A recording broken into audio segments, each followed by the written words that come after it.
Ladies and gentlemen, welcome back to another episode of Drip My Whip, here with another G35 sedan video, and this one is just, well, it's one of my personal favorites. So the sedan looks a little bit different from the last time you guys saw it from the last video. Here in the corner, we have lowered it, put the ESR wheels on it, and it looks fantastic, looks gorgeous. I love every little bit of this fitment. I mean, look at this, guys, look at that.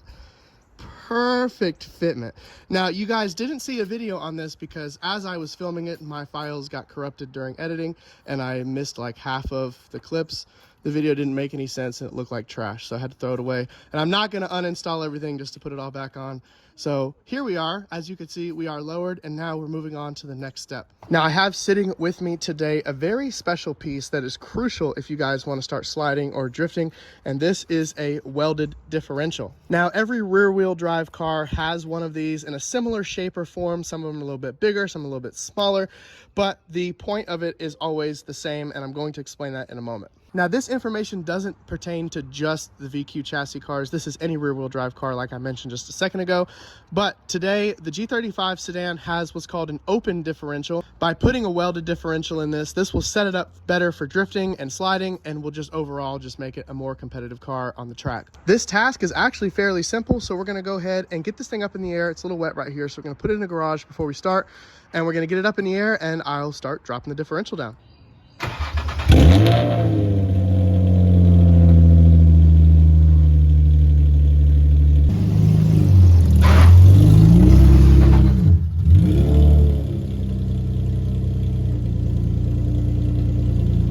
So now that we've got the G35 sedan up in the air, I can answer the most frequently asked question on my Instagram, on my page in general, is how do I know what rear end is in my car? So the 350Z and G35 sedan and coupe all came with different differentials. The best way to tell is getting it up in the air and just seeing which one you have. Like I said, there is what's called an open differential, a limited slip differential, and a man-made welded differential. Now, no car comes from the factory with a welded. That is an aftermarket thing we are doing today. So to tell if you have a limited slip differential or a open differential, you're gonna wanna start by getting your car up in the air, get both back wheels off the ground, take it out of gear if it's a manual, or put it in neutral if it is a automatic.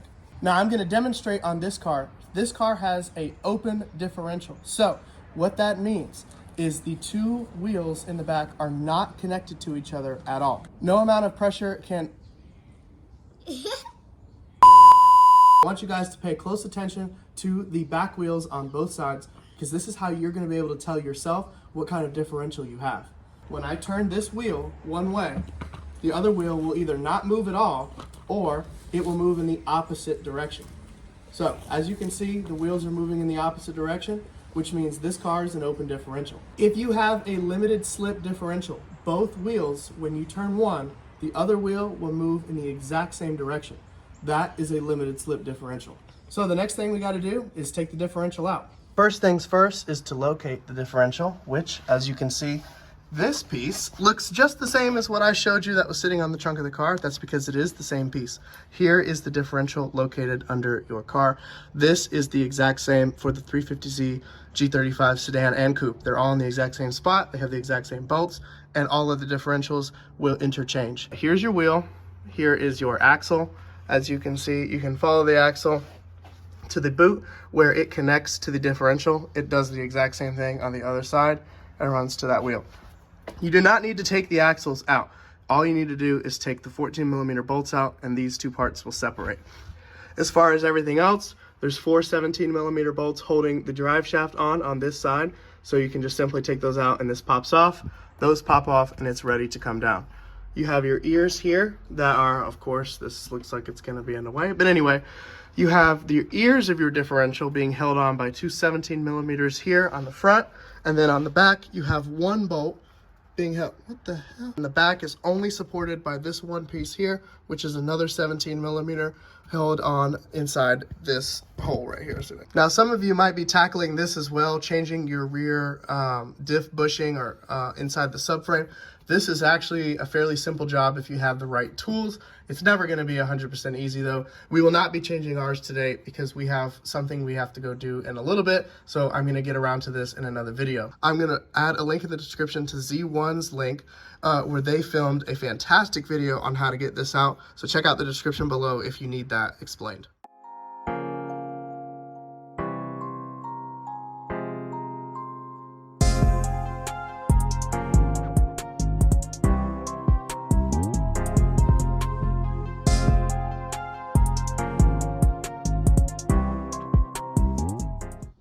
Now that the differential is out, the open diff sitting here and the welded diff sitting there.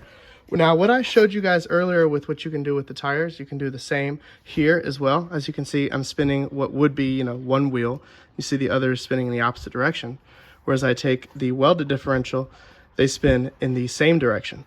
So before we put this in the car, I want to pop this one open just so you guys can see what is an open differential on the inside. So I'm going to take these bolts out real quick. I'm going to pop this off and show you guys. So let's take a look and open this up so we can see just what we're working with on the inside of this differential. Now, I'm sure a lot of you guys have seen in the pit or on the track or any other locations, people trying to do donuts and only one wheel starts smoking.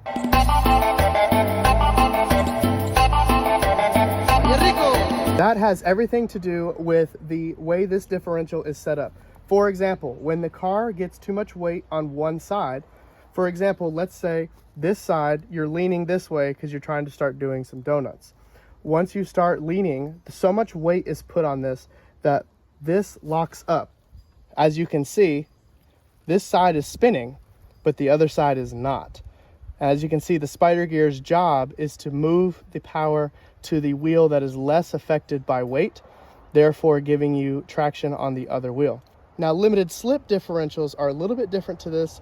It depends on which car they're in. They can look a little different. There's different types. So in a limited slip differential application, when one wheel is pressed too much with weight, the other, instead of just freely flowing like this, there is a clutch pack that will lock them together, and then both wheels will spin together at the same time.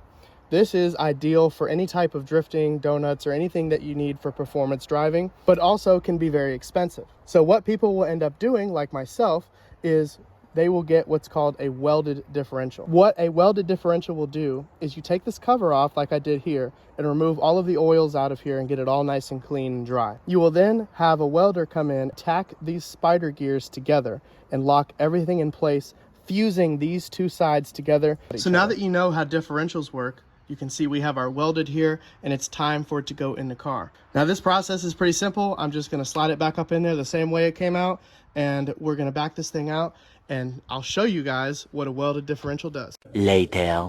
Okay, the G35 is all set up. Everything is ready to go. Welded differential installed. Fresh tires on the back, so you know what that means. Now, the photo shoot we're going to is going to be a little bit private. It's a special project that I'm working on with the photographer.